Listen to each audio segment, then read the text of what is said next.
Hi, my name's Ephraim Ayil.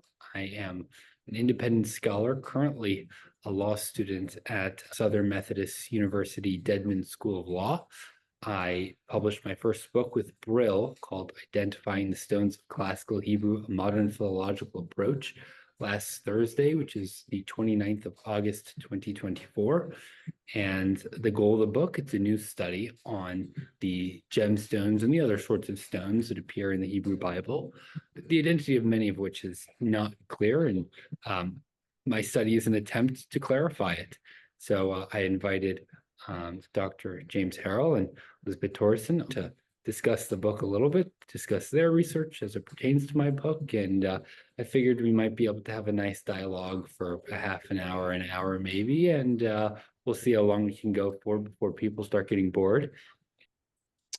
Well, so how do you want to start this off?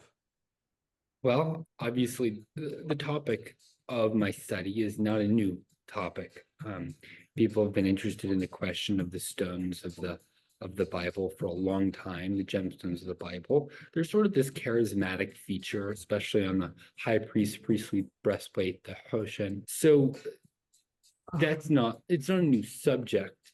The problem, and I discovered that this is sort of a common problem in a lot of the research, philological research on Hebrew generally, is there'll be a scholar that sort of touches on a subject and offers sort of a speculative answer, and then that gets quoted and requoted and so on, and it sort of builds up a reputation of its own over time. And no one's bothered to sort of update the research on this particular term or family of terms to see, okay, what is it really referring to? Is this identification even plausible? Does it fit within the geological, the gemological, the archaeogemological evidence that's actually been recovered? And archaeogemology is relatively new as a field, and so that's been helpful. But there's another aspect, which is the linguistics. And a big part of the problem is people tend to be very good with the linguistics, very good with identifying loanwords and cognates and so on between ancient languages, tend to not have a geology or gemology background, and vice versa. So there's this gulf that exists between who has knowledge in this area and who has knowledge in this area. And to have a proper philological study on the subject requires bringing those two bodies of information together, and the sum is more than the parts. I mean, I wrote over 200 pages in the topic, so there's a lot more to say than just restating linguistics and the archaeogemology. And I think what was most surprising is when you actually look at statistically, when you start looking at the terms that occur in the Hebrew Bible, especially just looking at the gemstones. First of all, most of them are loanwords. Most of them are borrowings from languages outside of Hebrew. They're not innovations, and it's largely ancient Egyptian, but you have some Akkadian words in there as well, and that actually fits very nicely the geological situation in the Middle East, which is that Israel, modern Israel and ancient Israel, their borders overlap quite a bit, actually, especially where people were actually settled. It's pretty gemologically sparse. I mean, there's nothing really there. At Timnah, which is in the Negev Desert, historical Edom, there is a historical copper mine, and today that mixed copper ore, it's various copper minerals. They call it Eilat stone. They'll polish it up, and it was used historically as well in eye makeup, in the coal, green coal, and called in Hebrew puch, and that's an ancient Egyptian borrowing. Interestingly, the ancient Egyptian borrowed term does not refer to that; it refers to turquoise. It's clear that these are distinct terms, but other than that, I mean, there's just no gemstones in Israel. And so they imported them evidently from ancient Egypt, which is relatively rich in gemstones and other sort of useful stones, interesting stones, and Mesopotamia, which is also pretty barren when it comes to gemstones, but it was a center of trade, and they were able to get gemstones from all over the place. And so they were sort of the New York City of the time. You know, they were this intermediaries on this trading hub. and that gemstones would flow through it and eventually back to Israel. And so that's what I was able to sort of derive from my study on the topic. And I'm curious to hear, Dr. Harrell, what do you think? Well, first, I think your approach to the topic is masterful. As you know, I attempted to do something similar with two colleagues, James Hoffmeyer and Kenton Williams. They're the linguists, I'm the geologist, so as best I can understand the linguistic arguments, I think you've taken them further than my colleagues did, and so I'm very impressed by that. Let me begin with a question dealing with the breastplate, because that's where a lot of the focus is. That's where it begins anyway. We're assuming that the breastplate was decorated with gemstones, but can we be sure of that? Yes, they use 12 different kinds of stones, but do they necessarily have to be gemstones? Could there be other kinds of stones that had some other significance, relating to use or source, and not necessarily pretty stones, as we normally assume?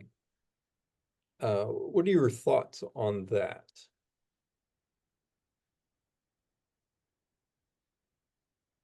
So it's an interesting question.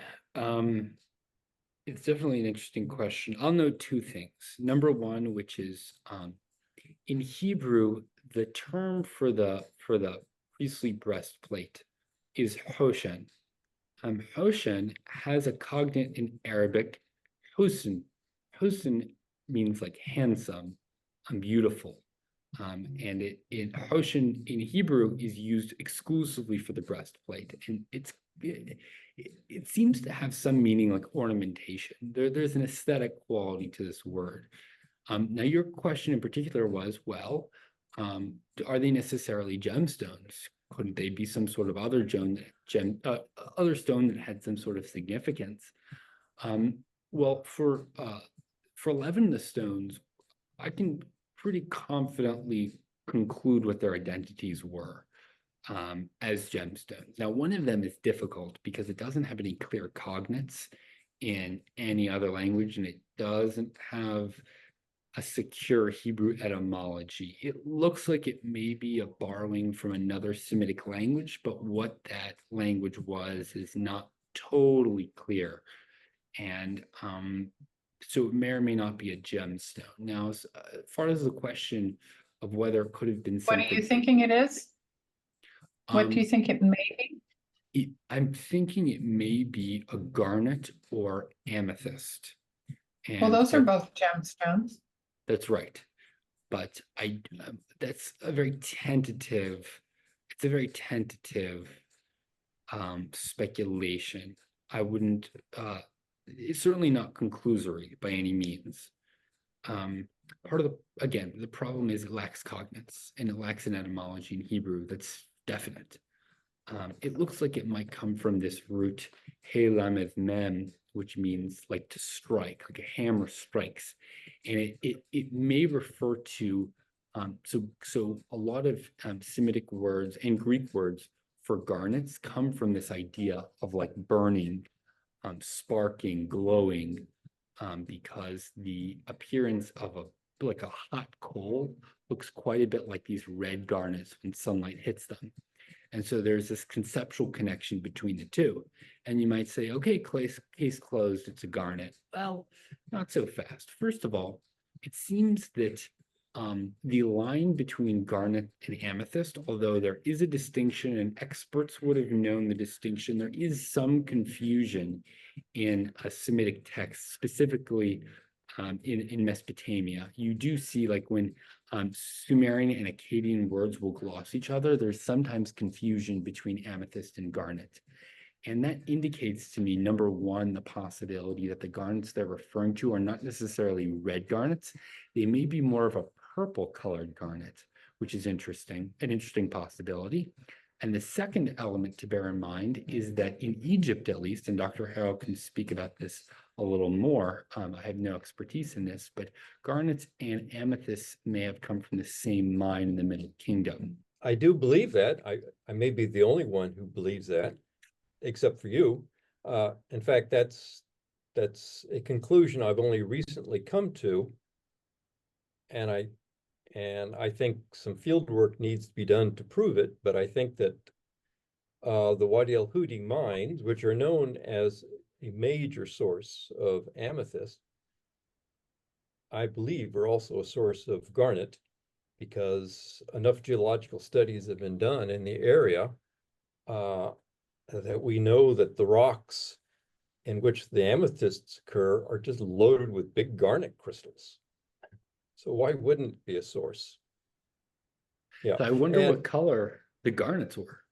Well, I've seen pictures, and as Lisbet can add to this too, but the red garnets that you mentioned, the ones used in antiquity for jewelry, are typically purplish red.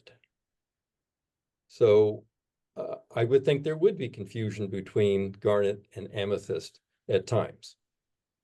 Especially among non-experts. Yeah, sure. Yeah, that's right. And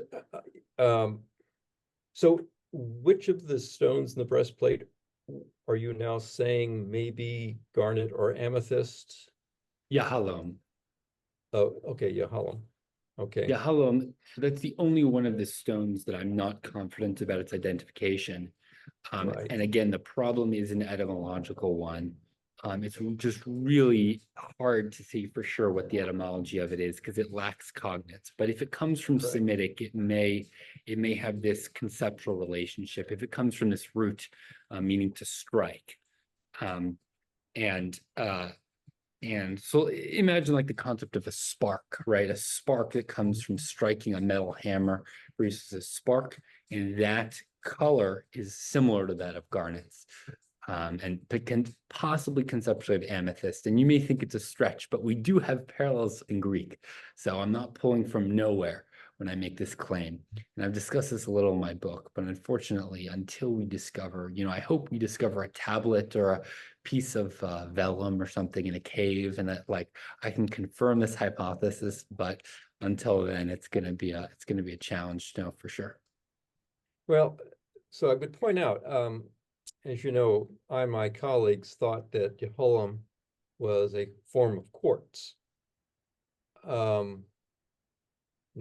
in any definite way, but certainly it seemed to fit better than anything else, better than garnet or amethyst. And then you might say, well, what's the sparking the fire have to do with quartz? Well, I would point out that quartz is an unusual mineral in that it's what's said to be piezoelectric. If you take two pieces of quartz and you strike them, you get sparks, lots of sparks. They're electrical discharges. Can't start a fire with it, but it's a very striking visual display. But on the other hand, I think it would be surprising if red garnet, purplish red garnet, or amethyst was not in the breastplate, because those were such important gemstones at that time. So there is a question. I would lean. Can we back up a little? Do you have a time frame, Ephraim, about what you think the breastplate, if this was a real object, and described in the literature? What do you have sort of a generalized date range of when you think that this is fits? Well, I can Actual use. Or right, having so created. it would have been the second half of the second millennium BCE, and it disappeared around the first century CE. So we have firsthand testimony that it existed. So there's no question that it really did exist. Josephus describes it, for instance, in detail, having firsthand knowledge of it. He was a Jewish historian. He worked in the Second Temple where the high priest had the breastplate. So we're confident it existed. The problem is, as you said, like when did it originate? Well, it would seem to be the second half of the second millennium BCE. Well, related to that, when was the Exodus description of it written? That's really what I think the question, should be. Yeah. What is the date of the Exodus account? So I lean towards I think it was a historical event. I lean towards the later date view, which is that we're talking about the 13th century BCE. I would note one thing which is interesting. The second stone on the on the breastplate is called pitta, and it's a very unusual Hebrew word because it violates rule in Hebrew of consonant sequences. It is two dental consonants in sequence, which marks it immediately as being a non-Semitic term. And the only cognate seems to be the Greek word for peridot. That's very interesting because we only have two examples of peridot for the Greeks controlled Egypt, which is where peridot sort of flowed through. It didn't originate there, as Dr. Harrell knows. It originated on Zabargat Island in the Red Sea, but it would have been traded north through Egypt, or at least along the Red Sea. And we do have this stone, which occurs here, and only one other place really in the Hebrew Bible, which is in the book of Job, which is later, that clearly marks it as a stone from a place called Cush, which is Nubia, which is one of the ways we can be pretty confident of what it was, because there are only a couple gemstones that were typical of Nubia. The other one of which is crystal quartz, of which it's clear we have another Hebrew term, gavish, which also occurs in Job, that okay, I don't know how to finish the sentence. I've kind of lost track of where I was going. But the point being that we're pretty confident this is peridot. And the fact that this is appearing one place in Exodus, in this text, ostensibly from the 19th dynasty Egypt, right, 13th century BCE. And the only evidence we have of peridot is a couple examples from the Middle Kingdom is interesting. So I don't really know how to make sense of that data. I suspect that we're missing a lot of pieces and that there's a lot more, or maybe not a lot more peridot for us to find, but a lot of peridot that we're missing. But there's Middle a real Kingdom question. use of peridot, Jim? There's a couple scarabs. There's a couple of claims for Middle Kingdom peridot, and one of them I have looked at the Petrie Archaeology Museum in London, and I talked to one of the curators there, and when I asked him, I said, "Why do you think that's Middle Kingdom?" He said, "Well, because of the design, the art, the art historical aspect of it." And I said, "Is it impossible that it's Ptolemaic or Roman?" He says, "No, it sort of looks to me like a Middle Kingdom design." So I would just say that the Middle Kingdom examples of peridot are questionable, but it wouldn't be so surprising that some was used, because we know that the Egyptians in the Middle Kingdom were sailing their boats down the Red Sea, right, on trading missions, and they couldn't help but pass by the island of Zaragad. It's the highest island that they would have seen sailing down the Red Sea. So they might have investigated it, picked up a few pieces of peridot. It's possible. It's not far-fetched. Okay. Lisbet, you don't seem to like that. Well, no, I mean, it's interesting that, probably the most fulsome account of gem mining in ancient literature that I'm aware of is the account that's given by Agatha Christie. You know, Yes. talking about the awful, miserable conditions on Zabergad Island, and of course he makes the attribution of discovery of the island to Philadelphus, you know, Ptolemy the second. So it would have been sometime perhaps as early as the 280s BCE. And you know, and then Berenike was created, founded around the same time and dedicated, named for his mother. And yes, I suppose it could have been discovered earlier, but as you know, as Jim will have talked about in his articles, and others have talked about, Lucy Blue, you know, who is the nautical expert, talking about how far it was to sail out to Zabergad, what it would take to, and that's part of why it was so miserable to, you know, to go and mine there and to be stationed there. It would have been 8 to 12 hours to get there. It had no potable water. It had, you know, there were fish if you want fishing, sea turtles, but, you know, there was no vegetation. The island, you know, supposedly full of snakes. And again, Philadelphus was credited with having eradicated the snakes. I guess you know, an early predecessor of St. Patrick, you know, ridding Ireland of the snakes. He ridded Zabergad of the snakes. And it's very possible because these crystals apparently will have been found on the beach, and probably there would have been amazing superficial finds, beautiful big crystals. I wouldn't be surprised at all, because the best stuff gets found first. When something gets found, it's usually the first, if it's not on the surface, will be mined, and it gets found earlier rather than later.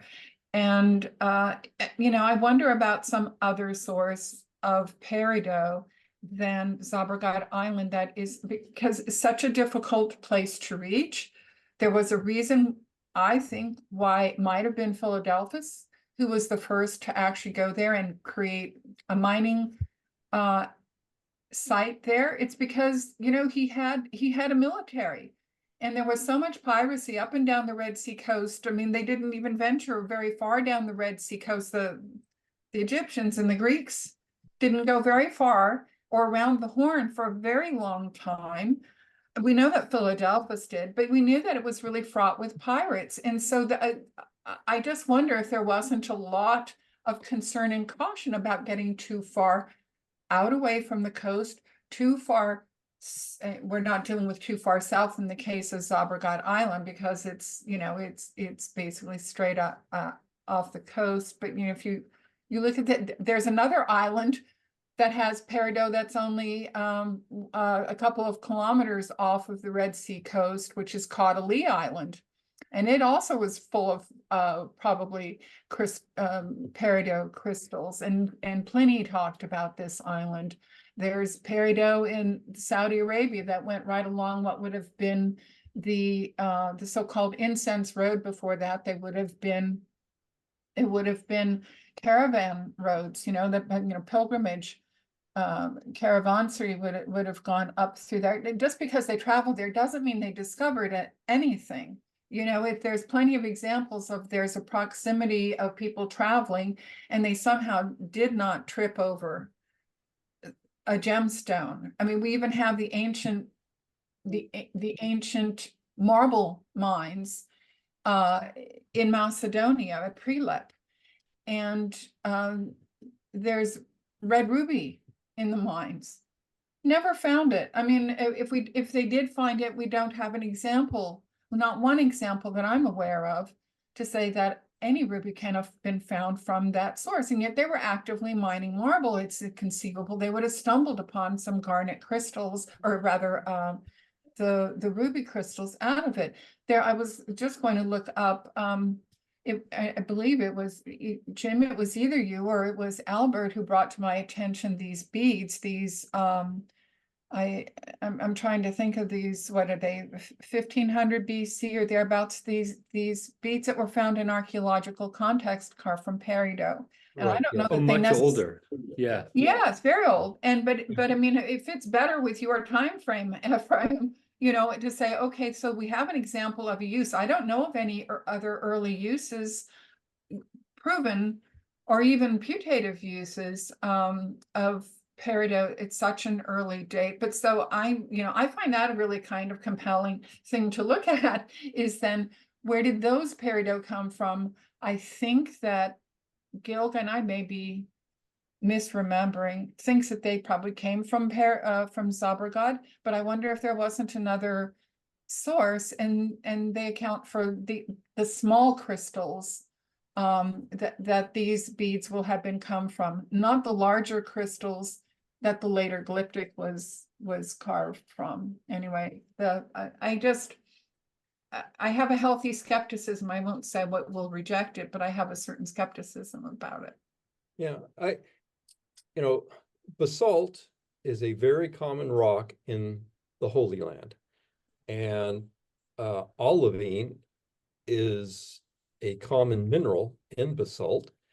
And in some basalts, the olivine crystals can be very large and of gem quality.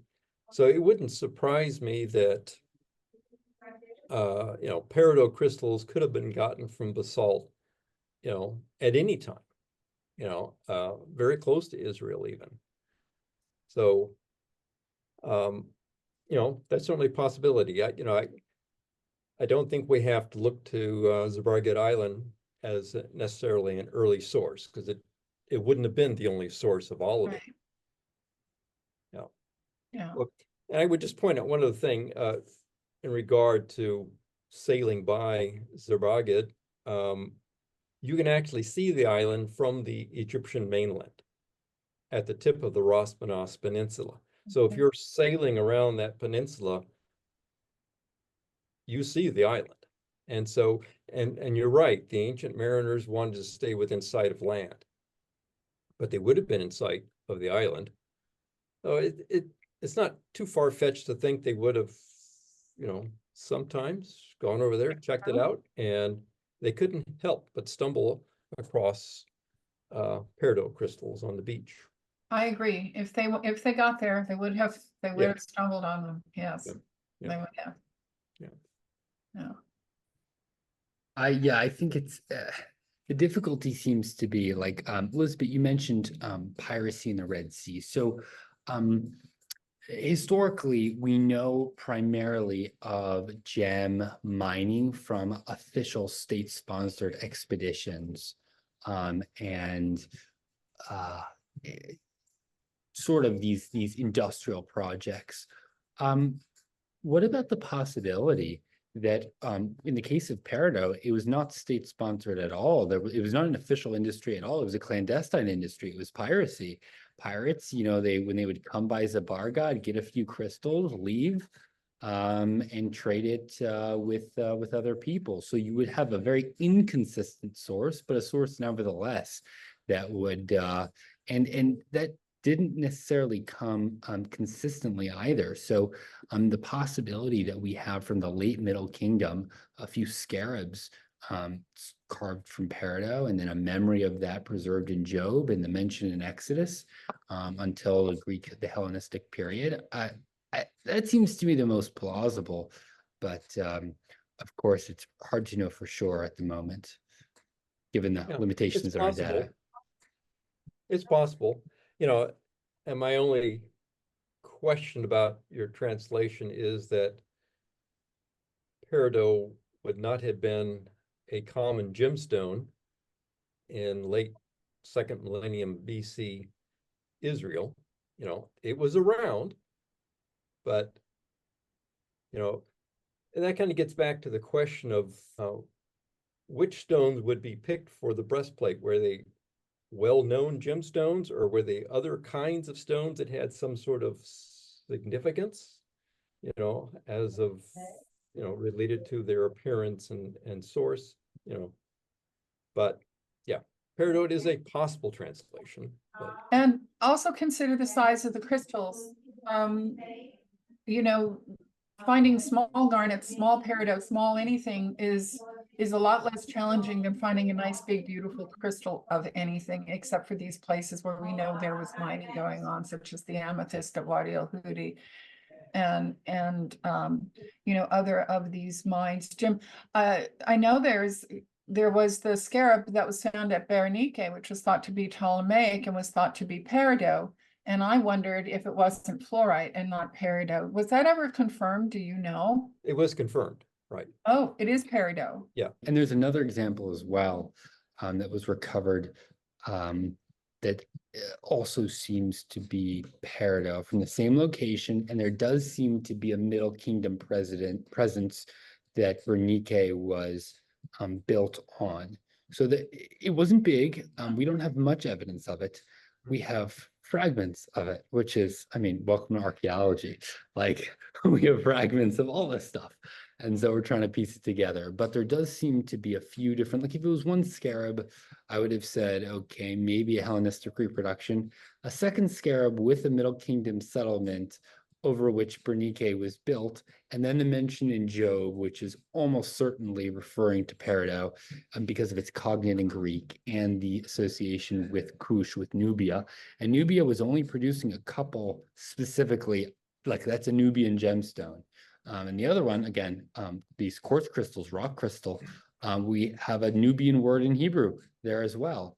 So all in all, I think the evidence does point towards a positive identification with peridot. What's the date of the manuscript? What's the dating then of that? So the Masoretic texts. So the Hebrew Bible has been passed down in text form since its composition. And so the question is, okay, it was formally finalized, you could say, in the 9th century CE, although we're very confident that it significantly predates it by hundreds of years to millennia. The earliest translation of it into any other language was into Greek, the Septuagint, that was in the 3rd century BCE. But in my book, I essentially disregarded the early translations because you can't be confident that they were accurate. You don't know that the translator himself didn't get the translation wrong or wasn't choosing an arbitrary, gemstone. Oh, there's some gemstone. I don't know what it was. I'll use a random term here. And there was some of that going on for sure. In the end, in my conclusion, it turned out the Septuagint is actually broadly reliable, it seems. But I arrived at that conclusion independently of the existence of the translations. I tried to ignore them as much as possible. But you have something that's been copied and handed down. You don't have something right. that dates at, yeah. That's right. So I'm just wondering, okay. And you don't have the problem of a translation from one language to another. You are going from Hebrew to Hebrew to Hebrew, right? You're right. going with iterations, because it seems often that's what's happened. And what I find so fascinating and useful in your work for me is that when the words are translated from one language to another, that's where the muck comes in. With, how is it that meaning is lost at that moment? Meaning is imputed at that moment.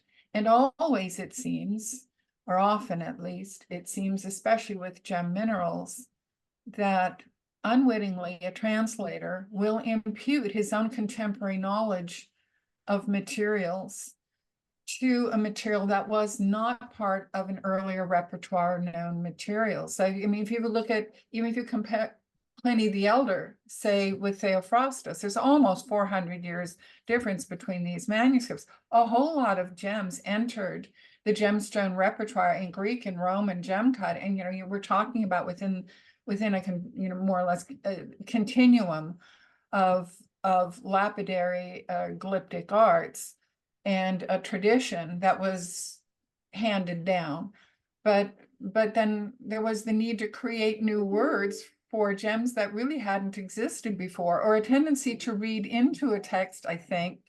And it's shown with the Septuagint that probably there were the translators of the 3rd century and later were imputing what they knew of the gems in their own era to an earlier text when those stones were not known. And I wonder if there is, and I'm not challenging it. It's a sincerely, I wonder if that's an issue where you're dealing with a tradition, Hebrew, where a word is handed down. Does the meaning change because those people in later periods will have known materials that weren't known earlier? Is there any potential to impute meaning that wasn't original? Well, first of all, I just want to say that's a very good question. There's a couple layers to the question there. So the simpler one is to say regarding semantic change. It's in the corpus of biblical Hebrew, biblical texts. Obviously, it was written over time. So we have a little bit of evidence of semantic change, of the change in a term's meaning over time, but it's really limited. It really is limited. Most of what we have is just not enough data. We don't have enough words to see if there was semantic change. I will also say that the stones that the Israelites knew didn't change all that much from, let's say, the 13th century BCE until like the end of the Hebrew Bible, about 400, 900 years later. There weren't radically different gemstones that were known. As a matter of fact, I can't even think of a single example because we're talking about the pre-Hellenistic period on this end and the Bronze Age collapse on the other end, the earlier end. So in that, there wasn't that much change. One thing that does appear is garnets. Garnets pop up in the prophets and Isaiah and so on. So it's not, if Yahalom means a garnet, maybe they had them before. I mean, they had them, but that doesn't mean that they were particularly important or notable beforehand. And they do seem to feature more prominently in the prophets. That's around the 7th century BCE. But how that affects meaning, we just don't have enough data to say. One thing that is good is that scholars are quite confident that the Hebrew Bible was composed in Hebrew, and that what we have is, depending on which scholar you ask, at various levels of reliability, but at least the Masoretic text as we have it, when it comes to the gemstones, there really don't seem to be any particular issues about the preservation of the text. One thing that is interesting is that there's a difference in how one of the gemstones is vocalized. So Bereketh is the 3rd stone. It's classically translated as emerald. It probably means a green jasper or some similar type of semi-precious gemstone. We find a different version of it in another place in the Hebrew Bible where it's rendered as barakath, and so slightly different vowels.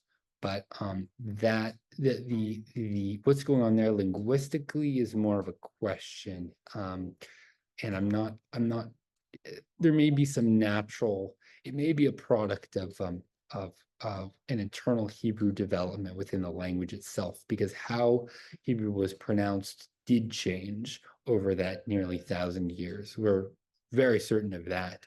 And so that seems to have had some secondary effects. But as far as the meanings go, harder to say that there was any change.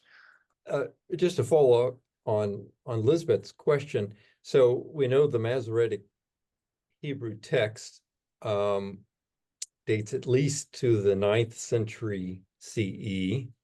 And you say that it might be a little earlier, but let's say 9th century for the sake of argument. Okay, and my only concern is you say that it's believed that it had not changed from the original, 2,000 or so years earlier. I mean, there's a big assumption there, right? I mean, the Hebrew text has been copied and recopied and recopied, and the version that we have now can be reliably traced back to the 9th century. But it is an assumption to then say that's not different than the original text if it were written in 1300 BC. I mean, can you address that? I mean, there is a big assumption there. That Right, so I should qualify that a little bit. So what the Masoretes operating in the like 7th through 9th centuries CE were doing was they were vocalizing it. So Hebrew is written primarily with the consonants, and there were no vowel markers other than sometimes using a consonant to represent a vowel. I know it's confusing, but it's the convention. They added dots to indicate how the words were pronounced. Now that's their innovation, and that's what we mean by the finalized Masoretic text.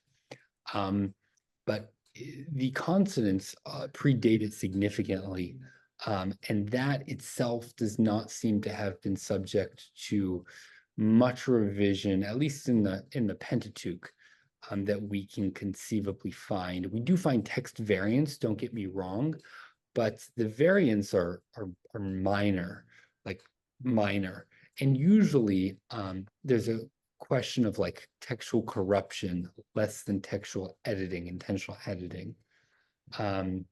So at least pertaining to the Masoretic text, it's more of a question of corruption than editing. And there's nothing about the section on the Hoshen that screams that there was some sort of textual issue. To the contrary, the fact that you can reliably trace like 11 of the 12 stones back to cognates in other ancient languages seems to be pretty good evidence that this section is quite original. And it fits well within the milieu of the 13th century, perhaps other than the problem with Peridot. And even then, I think with Peridot, we're dealing more with the question of we just don't have the data. We just don't know enough about what's going on there than otherwise. Otherwise, I mean, it's pretty what you would expect, right? Carnelian, lapis lazuli, various semi-precious quartzes, which I guess carnelian's a member of, but turquoise. Turquoise is interesting because turquoise disappears pretty quickly after the 13th century BCE. You don't have much turquoise centuries later. And so that itself should indicate a fairly early composition. And it's using that Egyptian word.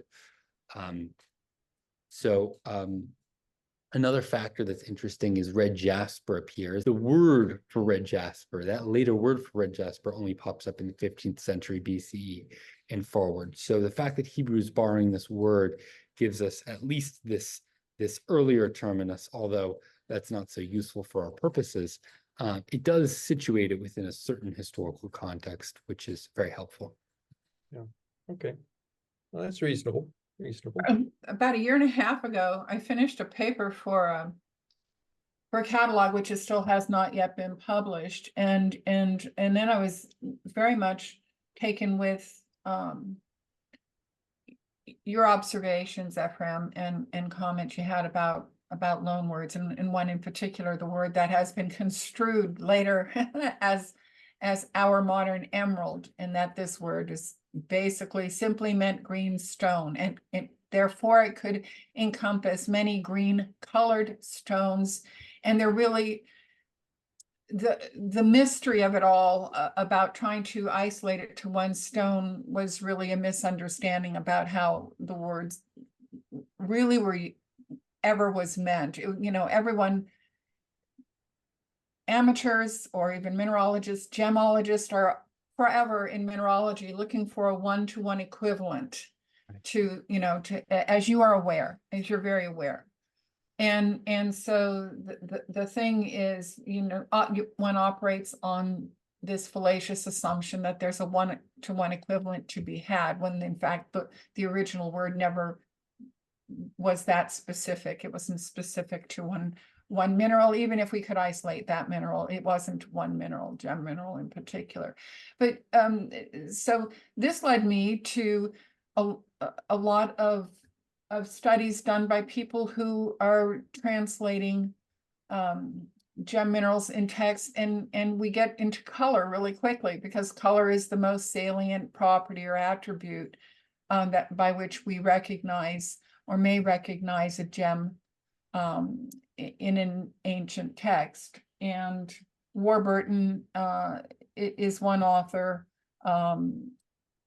Mark Bradley is another, there, Schenkel, there's a, I mean, this is a huge field unto itself of color vocabularies and how they changed.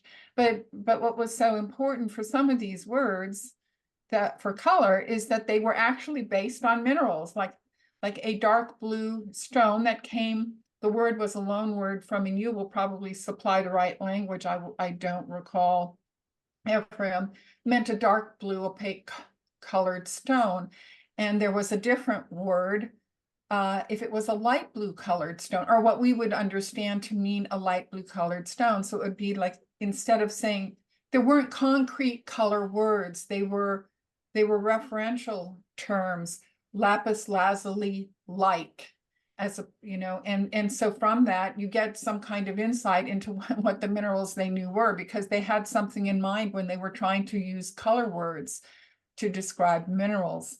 And I don't know how much of that pervades Hebrew, and I'm curious about your comments about that.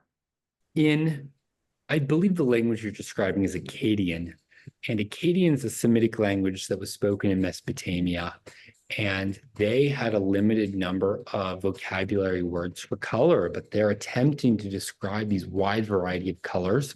And so they end up resorting to comparisons. So they'll describe various dyed wools by comparison to a gemstone and the color of a gemstone. And that's really interesting. So lapis lazuli is the most famous example of this. When they're describing lapis lazuli blue colored wool, like the color of blue jeans, for instance, dark blue jeans, they're comparing it with lapis lazuli, and sometimes they'll be describing a purple wool and they'll compare it to amethyst. And so they had this convention going.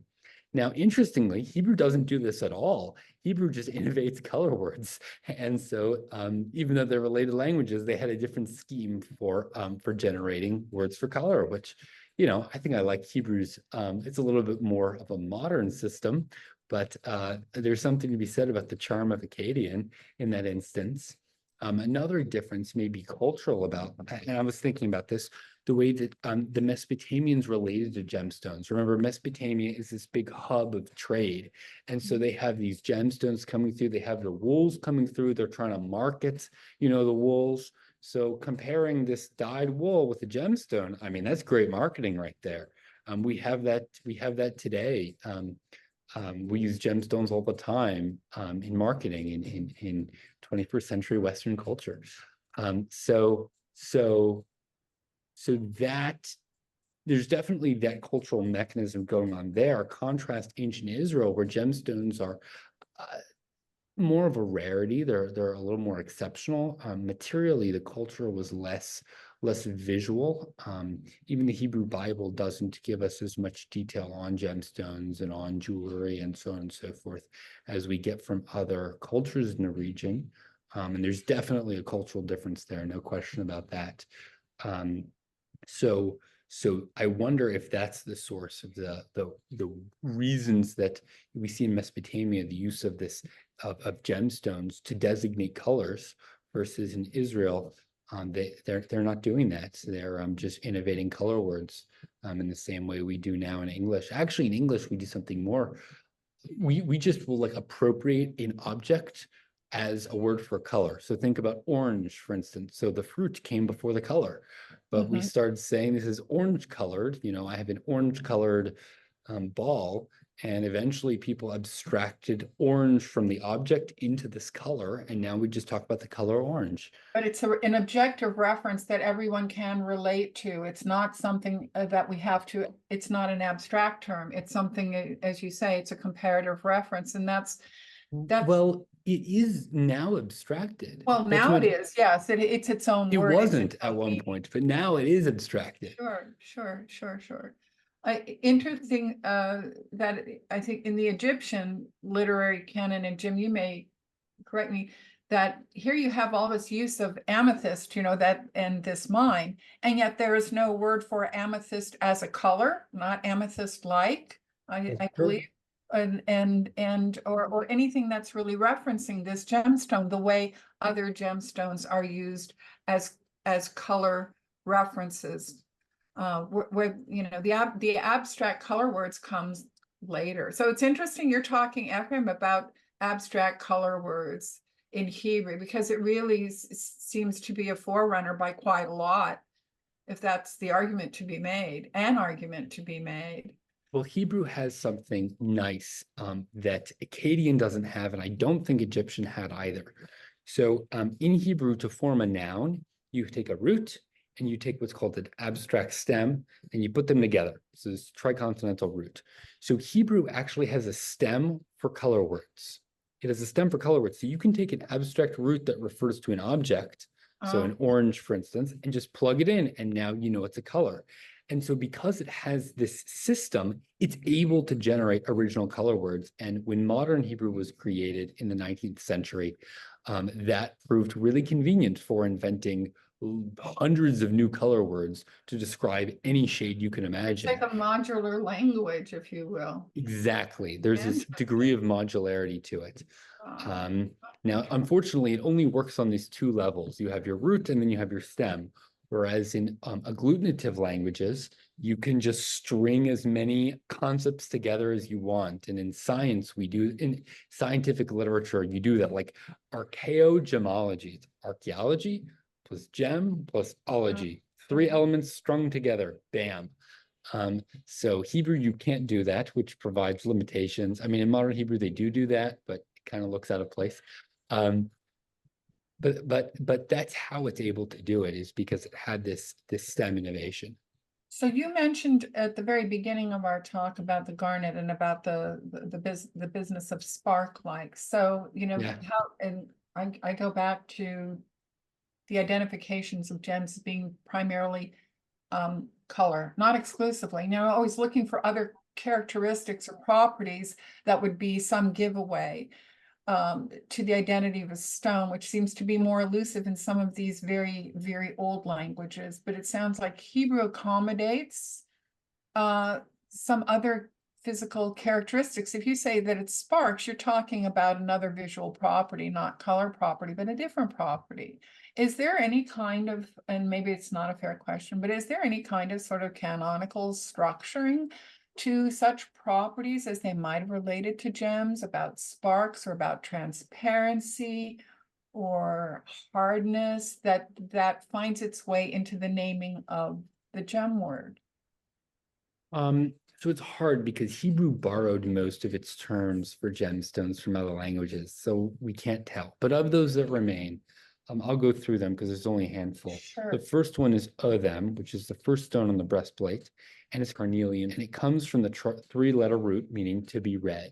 And guess what? Basically, every other ancient language formed their words for carnelian from the idea of redness, and carnelian seems to have been the archetypical red stone. And that right there, by the way, should tell you a difference culturally in how they understood the concept of red. Because if you look at carnelian, it's more orange than it is red. We would say that it might be an orange stone. I mean, conventionally, we would say it was a red stone, but it visually is more orange. So they're clearly leaning into color. The next one on the priestly breastplate is Tarshish. And Tarshish is Baltic amber. And at first, I didn't believe that it could be Baltic amber, because how in the world is amber getting from the Baltics to Israel? But we've excavated quite a number of examples just from Israel, and we have examples from Egypt and Mesopotamia and Turkey, and it's all over the place, it turns out. It was very popular, and it was traded. Yeah, it was traded along the Mediterranean. And so what happened there is that they seem to have applied the word for the ship, the kind of ship that delivered amber to the object itself. So these Tartessian ships that were capable of reaching Tartessos, Tarshish in Hebrew, which is southern Spain, were the kind of ships that were bringing Baltic amber from centers in Italy, from Greece, from all over Southern Europe. They were trading the amber down from the Baltics. They were trading it down. I mean, Europeans were trading it down.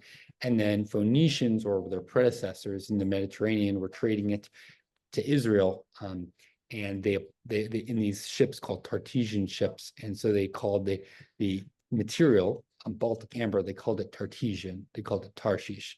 And we can trace step by step this semantic change, and that's why I'm able to present this conclusion.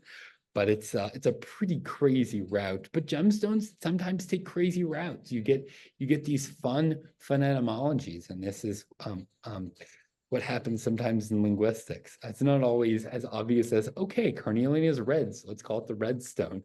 Sometimes it's Baltic amber comes from Tartessian ships, so let's call it Tartessian, even though it comes from the Baltics and not from Spain. Well, there were a lot of routes where the Baltic amber traveled, but there are also lots of sources of European sources of amber as well. Sicily has amber.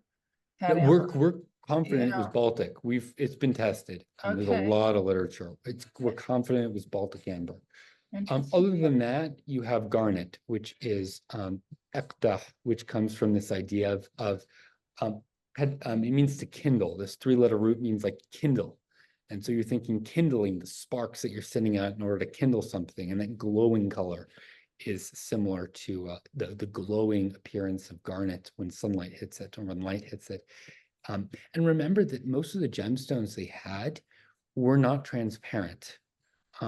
Diamonds are later. Sapphires, rubies are later. Emeralds are later. We're getting that stuff in the 3rd century BCE. 1,000 years prior, the only gemstones you had that were transparent in a like very obvious, like, real transparent way were garnet, amethyst, crystal crystal? quartz. Yeah. So any gemstone with that sort of like beautiful, brilliant transparency, especially with the natural facets, is going to jump out at the ancient viewer in a way that to us it's just normal, that of course diamonds sparkle. So I think that there's that comparison to sort of the glowing, kindling that you see, and you see this in Hebrew, and then you see exactly the same innovation in Greek, in Latin, and in Akkadian. So you see it in these languages independently innovate the same concept. And so there's a question, and this is a question that I had, and I don't have a definite resolution to it. Is this a series of loan translations? A loan translation is when you don't take the word as a loan word, you translate over the constituent components of the word. The term for United Nations in modern Hebrew is, they don't say United Nations, they translate United Nations. It's a loan translation. And this is very common. Arabic, modern Arabic, MSA, modern standard Arabic, full of these loan translations from European languages. And among European languages, we do it all the time. English, French, German, Spanish, very common to loan translate.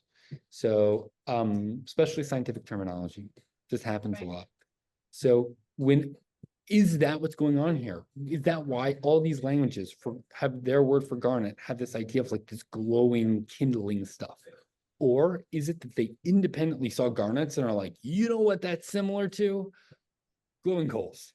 And so they innovate that. It's hard to say, but they were definitely aware of that property, the transparency and the light play. I mean, I know some of the garnets that, for instance, the garnets that you have that are well, some of the early Ptolemaic, Hellenistic, well, not even just Ptolemaic, but the early Hellenistic garnets that have been probably used in workshop contexts all the way up to the Black Sea, and then distributed in archaeological contexts everywhere. There was in the Hellenistic era, you had one of the most important workshops, jewelry and gem working workshops in what is modern Syria. And modern, I mean, geographically, what would be near to the west. Where in Syria? Oh, don't. I can get it for you. Because there was one in Turkey. I thought you were going to mention the one in Turkey because I'm thinking of Syria. Oh, now I completely lost my thought on that. So some of these so-called Nubian, and Jim, you probably know more about this actually. The woman Joanna Thun Oblak. Yes. And those garnets are very brown. They're very orangey brown. And there's a tendency for them when they, especially when they're mounted, they look like carnelians in some, or a sard, you know, they're almost honey colored, but they've got an orangish color. They're definitely gemmy, but they aren't what most people would think of as a red garnet. And I'm wondering if any of your other stones, if, because there was an early use of this, I think, possibly, might have been this more, because garnets come in an incredible range of hue range, as you noted, purplish, very purple, very grape. There's a term in modern garnets that come from northeastern India referred to as raspberry garnets or grape garnets because they're so purple looking. Right. Got a lot of blue in them. And this so-called Nubian garnet has this very honey, warm kind of something that you think of, I think of more when I see sards, what you would call a sard. I mean, archaeologists will use the term carnelian to apply to anything that is carnelian-ish. Modern gemologists, if it has any brown at all in it, they will call it a sard. They will not call it a carnelian. It can't have any brown. But that's, you know, for our purposes, that's a distinction without a difference because that's modern usage. But I'm just trying to convey to you this color idea about what could have been a garnet. And it could have been more than one type of garnet then, depending upon the locality it came from, that you might have in your literary sources. I don't know. I'm not suggesting that that should be the case, but I wonder if it could be the case or might be the case. It seems like there was a major source of garnets in Turkey in the area of what was called Caria Alabanda, a bunch of A's in there. And unfortunately, well, we have gone, it seems like in the geological literature, there are some garnets that are known there, but there's been very little as far as excavations or surveys generally in that area goes. And I'd be interested in hopefully someone in Turkey, an archaeologist, takes an interest in that, because that'd be cool to know. It's a huge hole in the garnet, you know, because garnets have a characteristic compositions, which sometimes can be, if not diagnostic, highly characteristic of their rock forming environment and even the geographic locality from whence they may have come. And there's been loads of literature, especially in the last 2 decades, especially on medieval period, later 5th century, you know, or early Dark Ages, early Middle Ages, and later. And we see that there's not a lot of overlap between the classical period uses of garnets and then the later, slightly later Middle Ages, or what I would call the early Dark Ages, which suggests that different mines were known at different times and that mines were found, discovered, used up, or they were just forgotten and lost, and then new localities come. That's what the data is suggesting. Whether that's true or not, we don't know. But what for all of the localities for which there are reference data now,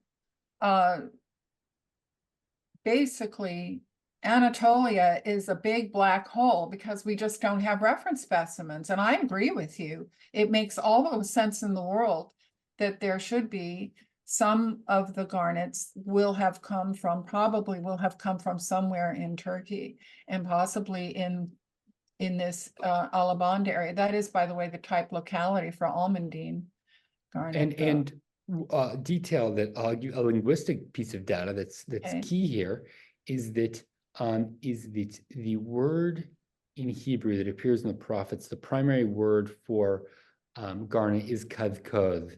And I suspect this is a loan word from a language that was spoken in Anatolia. I suspect this is a Carian word. And this very word, the same word we find in Hebrew, makes its way into Greek as karkedon, as this word karkedon, meaning garnet. Oh, yeah. Okay. And that word continues. So it's this Anatolian word that's making its way into Hebrew. It's making its way into Greek. that's suggesting how this gemstone is being traded. And that was at an early date. That was at a very early date. And so like 7th century BCE or so. So the Turkish archaeologists need to get on top of this. Like, well, we need to know. We need the answer. We need the data. Let's go. Like, let's solve this problem because I think the linguistic data is hinting at an earlier date for when these Turkish garnets are hitting the markets, the international markets. During the Roman period, certainly they were quite predominant.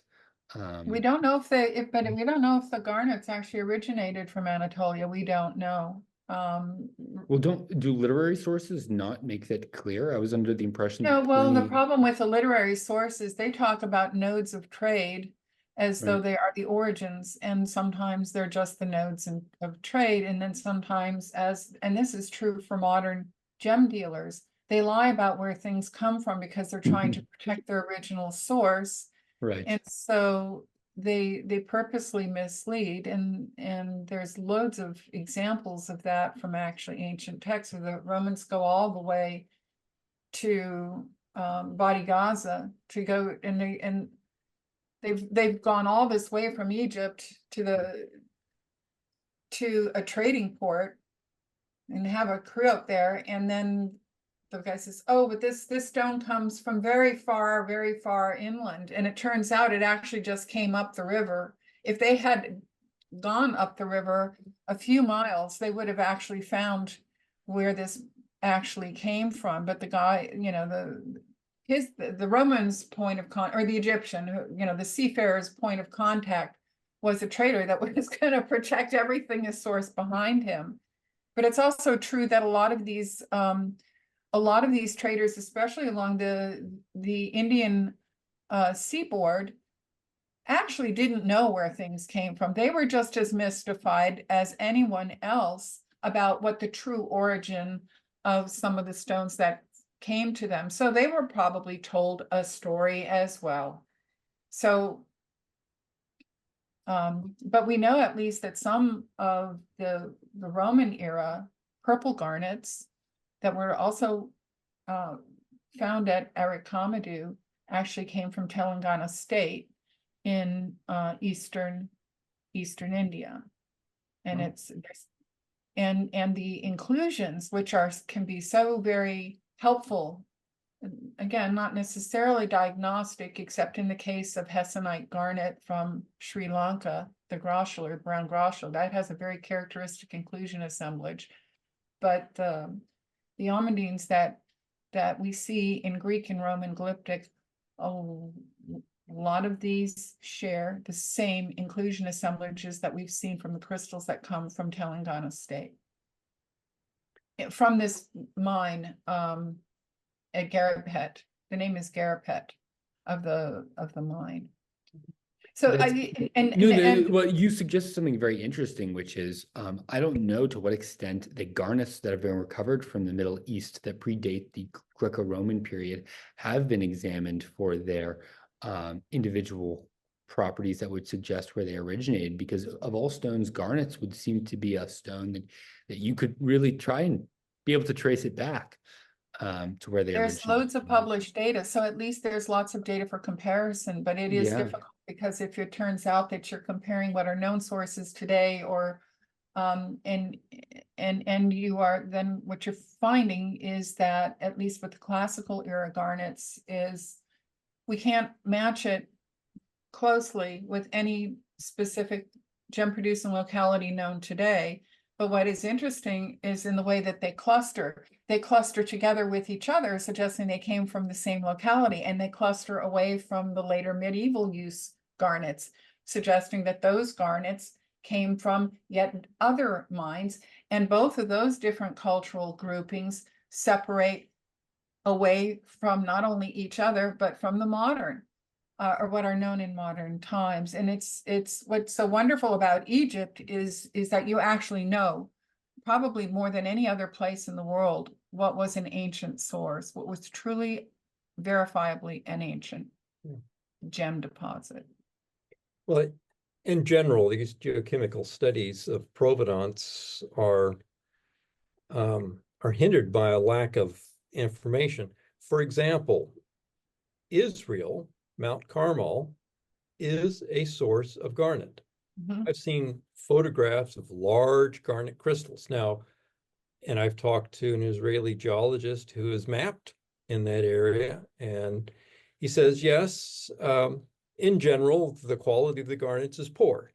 And so it's not really thought of as a gem source, but okay, maybe only 1 out of every 100 crystals is gem quality. It's enough. You know, they're plentiful there, but Yeah, yeah. it's been overlooked. It's not part of the database. And so when you do the geochemical analysis, you know, Mount Carmel doesn't fall out of it because it's not part of the database. You know, likewise with amber, you know, I agree that, you know, Tharsis, you know, originally meant the Baltic amber, but, you know, southern Lebanon has some very nice amber deposits, gem quality. But it seems like there was a different word for the Lebanese amber that doesn't make its way into Hebrew. As the Baltic amber shows up, they change the word and they change the material. They're like, we don't want this Lebanese amber anymore. We want the Baltic amber, and they assign a different word to it. And we can Oh, see so that it's another branding linguistically. issue. It's another branding word, huh? Is what you're saying. Maybe that's it. It's another branding word. Or they're using the Lebanese amber, but calling it by the Baltic amber name. But it kind of dries up in the archaeological record. You don't see much Lebanese amber once the Baltic amber begins to trickle in around like the 14th century BCE into Canaan. So those were Canaanites. But nevertheless, the Lebanese amber is, because it was so much poorer of quality, that if you can purchase the Baltic amber, why don't you want to go for the Baltic amber instead? But of So course, some merchants would sell the Lebanese amber and call it Baltic. I mean, Yeah, they'd get a better price for it if yeah. they could give it the pedigree. They give it, and Yeah. gem dealers do that today. it so I mean, along those lines, I'm actually very skeptical of the geological data coming out of Mount Carmel. There's a company that's been doing some expeditionary mining there. They claim to have found sapphires and some other material. I suspect that that may be fraudulent. The people behind it, I don't think are reputable. I've spoken to a number of Israeli geologists. They're very skeptical of these guys. There are papers written on the Mount Carmel garnets. So the garnets are there. I don't know about the sapphires. You know, you're Yeah. probably right about that. Yeah. Okay.